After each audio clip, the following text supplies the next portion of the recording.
Hello everyone, welcome back to my channel. तो friends देखिए, अगर आप सीटेट का एग्ज़ाम देने वाले हैं तो ये वीडियो आप लोगों के लिए बहुत इंपॉर्टेंट है। इस वीडियो में हम प्रैक्टिस सेट लगाने वाले हैं और ये क्वेश्चन आपके प्रीवियस ईयर क्वेश्चन पेपर में पूछे जा चुके हैं। तो वीडियो को एंड तक देखिएगा, स्किप मत करिएगा।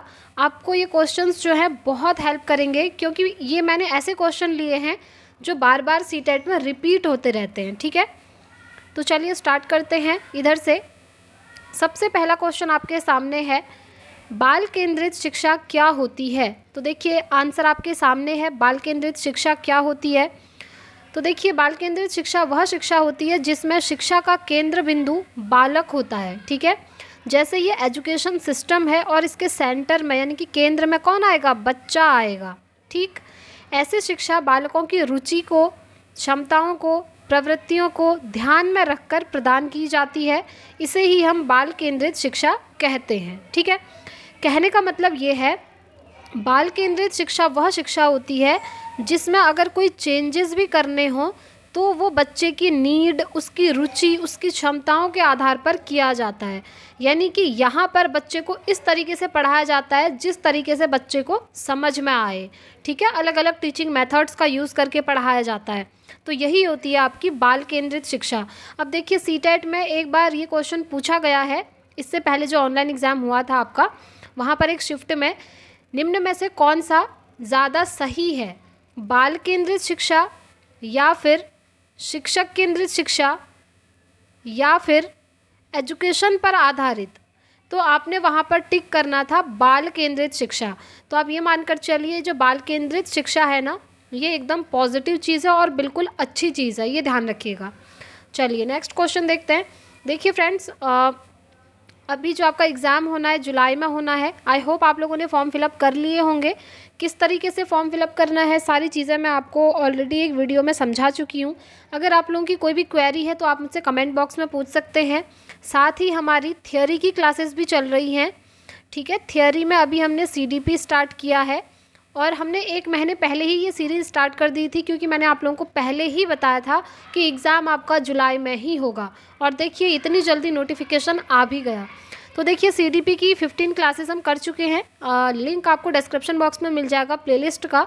आप वो थियोरीज़ की वीडियोस ज़रूर देखिएगा और उनके नोट्स अगर आप लोगों को चाहिए free of cost PDF format में, तो आप मेरे टेलीग्राम ग्रुप को ज़रूर ज्वाइन कर लीजिएगा। उसका लिंक भी आपको डिस्क्रिप्शन और कमेंट बॉक्स पे मिल जाएगा। ठीक है, वहाँ पर आपको एकदम फ्री जो है PDF फॉर्मेट में नोट्स मिल जाएंगे फ्रेंड्स। इस तरीके से मैंने नोट्स बनाए हैं कि उसके बाद आपको कहीं और से पढ़ने की बिल्कुल ज़रूरत नहीं पड़ेगी। ठीक है, चलिए नेक्स्ट क्वेश्चन है, प्रगतिशील शिक्षा के जनक कौन हैं। तो नाम याद रखना है, इनके जनक हैं जॉन डीवी। ठीक है, प्रोग्रेसिव एजुकेशन इसे इंग्लिश में कहा जाता है। चलिए आगे बढ़ते हैं। नेक्स्ट क्वेश्चन, प्रोजेक्ट विधि के जनक कौन है। तो प्रोजेक्ट विधि के जनक है किलपैट्रिक और जॉन डीवी। देखिए किसी भी नाम से आ सकता है ऑप्शन में, तो आपको दोनों नाम याद रखने हैं, किलपैट्रिक और जॉन डीवी। ठीक है, प्रोजेक्ट मेथड यानी कि इस मेथड के द्वारा बच्चों को पढ़ाया जाता है, आप जानते होंगे। और प्रोजेक्ट मेथड जो है एकदम बेस्ट मानी जाती है, क्योंकि यहाँ पर प्रोजेक्ट के थ्रू डेमोन्स्ट्रेट करके बच्चों को पढ़ाया जाता है। ठीक, चलिए आगे बढ़ते हैं। देखिए अभी हम क्वेश्चंस डिस्कस कर रहे हैं, जो थियोरी वगैरह है ना, उसमें हम डिटेल में चीज़ें डिस्कस करेंगे। ठीक है, आप उन क्लासेस को ज़रूर देखिएगा। नेक्स्ट क्वेश्चन, प्रगतिशील शिक्षा किस पर अधिक बल देती है। तो जो प्रगतिशील शिक्षा होती है प्रोजेक्ट विधि से पढ़ाने पर अधिक बल देती है। याद रखिएगा, ये जो प्रोग्रेसिव एजुकेशन है ना, प्रगतिशील शिक्षा, ये प्रोजेक्ट विधि से पढ़ाने पर बहुत ज़्यादा बल देती है। इसमें ये कहा जाता है कि बच्चों को प्रोजेक्ट मेथड से पढ़ाओ। जैसे बच्चों के ग्रुप बना दिए, 5 बच्चों का एक ग्रुप बना दिया। ठीक है, उन्हें कोई प्रोजेक्ट वर्क करने को दे दिया। उसमें क्या होगा, सभी बच्चे अपना अपना दिमाग लगाएंगे ना, तो सभी बच्चों का उसमें दिमाग लगेगा, सभी बच्चे अपनी अपनी क्रिएटिविटी दिखाएंगे और उससे जो है उस प्रोजेक्ट को रेडी करेंगे। तो इस तरीके से क्या होगा, हम ये कह सकते हैं कि ग्रुप लर्निंग बढ़ेगी। ठीक है, समूह में बच्चा जो है एक्टिविटीज़ करना सीख जाएगा, क्योंकि यहाँ पर जैसे एक ग्रुप बनाया था 5 बच्चों का, इस तरीके से आप समझ सकते हैं। चलिए नेक्स्ट क्वेश्चन, बालकों के नैतिक विकास के जनक कौन है। तो इनके जनक है कोहलबर्ग। देखिए कोहलबर्ग की थियोरी अभी हमने करी नहीं है, हमने थियोरीज कंप्लीट कर ली हैं पियाजे की, वाइगोत्स्की की। ठीक है, अब कोहलबर्ग करने वाले हम कल करेंगे कोहलबर्ग की थियरी को, वो भी आप देख लीजिएगा। तो जो कोहलबर्ग है ना, उन्होंने नैतिक विकास का सिद्धांत दिया था, याद रखिएगा, मोरल डेवलपमेंट थियरी किसने दी थी? कोहलबर्ग ने। ये क्वेश्चन सीटेट का फेवरेट क्वेश्चन आप मान सकते हैं। ये 3 टॉपिक ऐसे हैं जिन्हें आप बिल्कुल भी स्किप नहीं कर सकते, जीन पियाजे, लेव वाइगोत्स्की एंड कोहलबर्ग। ठीक, इसकी थियरी वैसे जब पिछली बार ऑनलाइन आपका एग्ज़ाम हुआ था सीटेट का, तब भी हमने प्रिपरेशन करी थी, मैंने थियरी करवाई थी। अभी भी जो हमारी सीरीज़ चल रही है, प्लेलिस्ट आप देख सकते हैं, नेक्स्ट क्लास आपको इसी की मिलेगी। नेक्स्ट क्वेश्चन है, नैतिकता का क्या अर्थ है, यानी कि मोरालिटी का क्या अर्थ है? तो आंसर है, बालक में नैतिक गुणों का विकास करना ही नैतिकता होती है। जैसे नैतिक गुण क्या होते हैं? जैसे झूठ ना बोलो, बड़ों का आदर करो, दूसरों की आज्ञा का पालन करो, दूसरों की सहायता करो, मिलजुल कर रहो आदि। यही क्या होते हैं? आपके नैतिक गुण होते हैं और इसी को हम कहते हैं नैतिकता। ठीक है, ये चीज़ें ध्यान रखनी है। अब ऐसा नहीं है कि सीटेट में इतना बड़ा आपसे कुछ पूछा जाएगा, इसके अंदर से छोटे छोटे क्वेश्चंस बन के आते हैं, ये आप ध्यान रखेंगे। चलिए आगे बढ़ते हैं। देखिए फ्रेंड्स, मैंने भी सीटेट का एग्ज़ाम दिया हुआ है और मेरे भी सीटेट के दोनों पेपर क्वालिफाई हैं। जब फर्स्ट टाइम ऑनलाइन एग्जामिनेशन हुआ था तब मैंने सीटेट दिया था और मेरे दोनों पेपर क्वालिफाई हुए थे, तो मुझे थोड़ा बहुत आइडिया है कि किस तरीके का आपसे पूछा जा सकता है। आप टेलीग्राम ज्वाइन करके वो नोट्स ज़रूर ले लीजिएगा, फ्री ऑफ कॉस्ट हैं, और वो नोट्स जो है ना एकदम टू द पॉइंट मैंने बनाए हुए हैं, एक भी पॉइंट आपको एक्स्ट्रा नहीं मिलेगा। और ये जो सीरीज़ है सीडीपी की, ये आपको बिहार जो 7th फेज़ वाला एग्ज़ाम होने वाला है ना सुपर टेट का, वहाँ भी काफ़ी हेल्प करेगा। चलिए नेक्स्ट क्वेश्चन देख लेते हैं। कोहलबर्ग ने नैतिक विकास को कितने चरणों में बांटा है? तो इन्होंने 3 चरणों में बांटा है। सबसे पहला है पूर्व रूढ़िगत नैतिकता, दूसरा है रूढ़िगत नैतिकता और तीसरा है उत्तर रूढ़िगत नैतिकता। ठीक है, देखिए 3 पार्ट्स में डिवाइड किया है। इंग्लिश में इसे बोलते हैं प्री कन्वेंशनल, दूसरा होता है कन्वेंशनल और तीसरा होता है पोस्ट कन्वेंशनल। राइट, ये ध्यान रखेंगे। अभी ये जो थियरी है, कल इसकी क्लास आपके सामने आ जाएगी, तो आप चैनल को ज़रूर सब्सक्राइब करके बेल आइकन प्रेस कर लीजिएगा, क्योंकि इस तरीके से थियरीज़ मैं आपको करवा रही हूँ। आपने प्रीवियस वीडियोस भी देखी होंगी, आप उन्हें कभी नहीं भूलेंगे और आपको रटने की ज़रूरत बिल्कुल भी नहीं पड़ेगी। ठीक है, इसके बारे में डिटेल में हम कल थियरी में पढ़ेंगे। तो देखिए जो पहला आता है ना प्री कन्वेंशनल पीरियड, यानी कि पूर्व रूढ़िगत नैतिकता, इसके अंदर 4 से 10 वर्ष के बच्चे आते हैं। जो दूसरा आता है कन्वेंशनल यानी कि रूढ़िगत नैतिकता, इसके अंदर 10 से 13 वर्ष के बच्चे आते हैं। और जो थर्ड आता है पोस्ट कन्वेंशनल, वो होता है उत्तर रूढ़िगत नैतिकता और इसके अंदर आते हैं 13 वर्ष से अधिक के बच्चे। ठीक है, ये एज आपको याद रखनी है, एज बहुत इंपॉर्टेंट है। नेक्स्ट क्वेश्चन, समीपस्थ विकास का सिद्धांत ZPD किसने दिया था? तो ये दिया था फ्रेंड्स वाइगोत्स्की ने। ठीक है, ये जो वाइगोत्स्की की थियरी है मैं आप लोगों को करवा चुकी हूँ बहुत अच्छे से। प्लीज़ एक बार सिर्फ वो वीडियो देखिएगा एंड तक, आपको इतने अच्छे से ये थियरी समझ में आ जाएगी, फिर आप कहीं और से आपको पढ़ने की ज़रूरत बिल्कुल नहीं पड़ेगी। तो मैंने आपको करवाया था जो ZPD है, यानी कि जोन ऑफ प्रॉक्सिमल डेवलपमेंट, जिसे हिंदी में बोलते हैं समीपस्थ विकास का सिद्धांत, ये दिया था वाइगोत्स्की ने। ठीक है, अभी ZPD क्या होता है ये सब जानने के लिए आपको थियरीज़ की क्लासेस देखनी ही पड़ेंगी। ठीक है, फिर भी अगर आप क्वेश्चंस में भी एक्सप्लेनेशन चाहते हैं तो आप मुझे कमेंट कर दीजिएगा, मैं क्वेश्चन के थ्रू भी आपको एक्सप्लेन करती रहूँगी नेक्स्ट वीडियो से, नेक्स्ट जो हम प्रैक्टिस सेट करेंगे प्रीवियस ईयर का। ठीक है, नेक्स्ट क्वेश्चन देखिए, वाइगोत्स्की कहाँ के निवासी थे? तो वाइगोत्स्की जो हैं रूस के निवासी थे, यानी कि रशियन साइकोलॉजिस्ट थे। यहीं पर अगर पूछ ले कि पियाजे कहाँ के थे, तो जो पियाजे हैं वो स्विट्ज़रलैंड के मनोवैज्ञानिक हैं, यानी कि स्विस साइकोलॉजिस्ट हैं, ये आप कह सकते हैं। ठीक है, चलिए आगे बढ़ते हैं।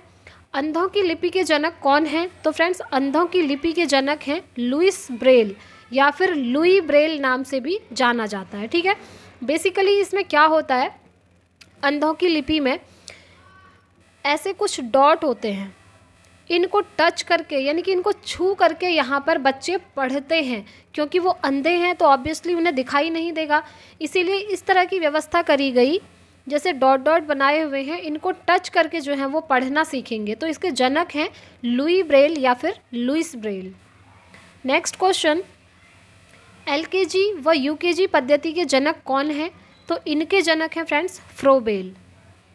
चलिए नेक्स्ट क्वेश्चन, ये सारे नाम आपको याद रखने होंगे। और हाँ, हमेशा की तरह ये जो पीडीएफ है इस क्लास के बाद मैं टेलीग्राम पर शेयर कर दूंगी ताकि आप इन्हें जो है रिवाइज कर सकें बार बार, क्योंकि ये क्वेश्चंस प्रीवियस ईयरली पूछे जा चुके हैं। नेक्स्ट क्वेश्चन, नर्सरी पद्धति के जनक कौन हैं? तो इनके जनक हैं मारिया मॉन्टेसरी हैं। नेक्स्ट क्वेश्चन देखिए, भूल एवं प्रयत्न सिद्धांत किसने दिया था?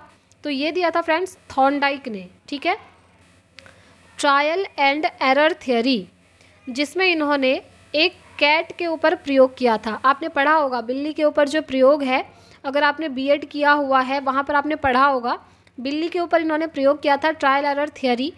वही पूछा है कि किसने दी थी? ये दी थी थॉर्नडाइक ने। ठीक है, चलिए इस थ्योरी के बारे में आपको डिटेल में पढ़ने की ज़रूरत नहीं है, क्योंकि इससे और कुछ क्वेश्चन नहीं बनते हैं। ये बहुत कम पूछा जाता है, रेयरली, ये आप ध्यान रखेंगे। इसीलिए इसकी लॉन्ग थ्योरी जो है वो मैंने आपको नहीं करवाई है। इससे रिलेटेड अगर कोई क्वेश्चन आएगा तो सिर्फ यही आएगा। नेक्स्ट क्वेश्चन देखते हैं, अनुकूलित अनुक्रिया या क्लासिकी अनुबंधन सिद्धांत किसने दिया? तो ये दिया था फ्रेंड्स पावलोव ने। ठीक है, पावलोव ने एक डॉग के ऊपर प्रयोग किया था। आई होप आपने वो पढ़ा होगा। तो इसी को पूछा है कि किसने दिया था? ये दिया था पावलोव ने। चलिए नेक्स्ट क्वेश्चन, क्रिया प्रसूत अनुबंधन सिद्धांत किसने दिया था? ये दिया था स्किनर ने। देखिए सारे सिद्धांत किसने दिए थे, यानी कि सभी के जनक मैंने आपको बताए हैं, तो आप एक लिस्ट बना करके भी इन्हें याद कर सकते हैं। नेक्स्ट क्वेश्चन, जीन पियाजे किस विचारधारा के समर्थक थे? तो ये थे फ्रेंड्स संज्ञानात्मक, यानी कि कॉग्निटिविस्ट। ये क्या थे? कॉग्निटिविस्ट थे। ठीक है, संज्ञानवादी थे, ये आप ध्यान रखेंगे। अब ये जो हैं जीन पियाजे, इनसे तो इतने क्वेश्चन आते हैं फ्रेंड्स, सीटेट में भर भर के क्वेश्चन आते हैं। ऐसा नहीं है सिर्फ एक ही क्वेश्चन इनसे आता है, हमेशा रिकॉर्ड है इनसे रिलेटेड 3 या 4 क्वेश्चन आपको हर शिफ्ट में मिल ही जाएंगे। आप देखना आने वाला जो सीटेट है आप भी देख पाएंगे, इनसे बहुत सारे क्वेश्चन आते हैं। इसलिए इनकी जो थ्योरी है ना, मैंने 3 पार्ट्स में डिवाइड करके आपको पूरी पढ़ाई है। इस तरीके से पढ़ाई है कि आपके दिमाग में वो बैठ जाएगी, और नोट्स आपको टेलीग्राम पर भेजे हुए हैं। ठीक, तो वो थ्योरीज़ के तीनों पार्ट्स आप ज़रूर देखिएगा। उसके अंदर मैंने सारी चीज़ें बताई हैं। इन्होंने विकास की 4 अवस्थाएं बताई थी, उसके अंदर क्या क्या कैरेक्टरिस्टिक्स हैं, कौन सी स्टेज में बच्चे के अंदर ऑब्जेक्ट परमानेंस आता है, कौन सी स्टेज के अंदर बच्चे के अंदर, कौन सी स्टेज में बच्चे के अंदर क्लासिफिकेशन, सीरिएशन, ये सारे गुण आते हैं। तो वो थियोरी की क्लास आप ज़रूर देखिएगा, आपको काफ़ी हेल्प होगी। चलिए नेक्स्ट क्वेश्चन देखते हैं, जीन पियाजे किस देश के निवासी थे? ये क्वेश्चन मैं आपको वैसे ऊपर भी बता चुकी हूँ। तो ये थे स्विट्ज़रलैंड के, या फिर आप कह सकते हैं स्विस साइकोलॉजिस्ट। नेक्स्ट, जीन पियाजे ने अपने प्रयोग किस किस पर किए? तो देखिए जीन पियाजे ने प्रयोग किए थे अपनी 2 पुत्री और 1 पुत्र पर। आप जितने भी साइकोलॉजिस्ट को देखेंगे ना, उन्होंने किसी न किसी एनिमल पर प्रयोग किया है, बट जीन पियाजे एक ऐसे साइकोलॉजिस्ट हैं जिन्होंने ह्यूमन पर प्रयोग किया है। ये भी आप ध्यान रखिएगा। चलिए नेक्स्ट क्वेश्चन, वह कौन मनोवैज्ञानिक हैं जो पहले जीव विज्ञान के प्रोफेसर थे और बाद में मनोविज्ञान के प्रोफेसर बन गए? तो वो यही हैं फ्रेंड्स, जीन पियाजे। चलिए आगे बढ़ते हैं। नेक्स्ट क्वेश्चन, वाइगोत्स्की के संज्ञानात्मक विकास का सिद्धांत और किस नाम से जाना जाता है? तो जो वाइगोत्स्की का सिद्धांत है वो जाना जाता है सामाजिक एवं सांस्कृतिक विकास का सिद्धांत। ठीक है, ये भी आपको ध्यान रखना है। और ये जो सिद्धांत है डिटेल में मैं आपको करवा चुकी हूँ, आप थ्योरी ज़रूर देखिएगा, आपको बहुत चीज़ें समझ में आएंगी वहाँ से। तो बेसिकली इनसे रिलेटेड एक क्वेश्चन फेमस है जो हमेशा पूछा जाता है। ये 3 चीज़ों की बात करते हैं, इसका न्यूमोनिक भी मैंने थ्योरी में याद करवाया था, SCL। ठीक है, S for society, C for culture, L for language. तो इन तीनों चीज़ों को बहुत ज़्यादा इंपॉर्टेंस दी है वाइगोत्स्की ने। ये क्वेश्चन काफ़ी बार पूछा जा चुका है। तो फ्रेंड्स आज की वीडियो में इतने ही रखते हैं क्वेश्चंस। अब नेक्स्ट वीडियो में हम नेक्स्ट प्रैक्टिस सेट करेंगे। अगर वीडियो पसंद आया तो प्लीज़ वीडियो को लाइक एंड शेयर कर दीजिएगा और चैनल को सब्सक्राइब कीजिएगा ताकि आने वाली वीडियोस की नोटिफिकेशंस आपको मिलती रहें।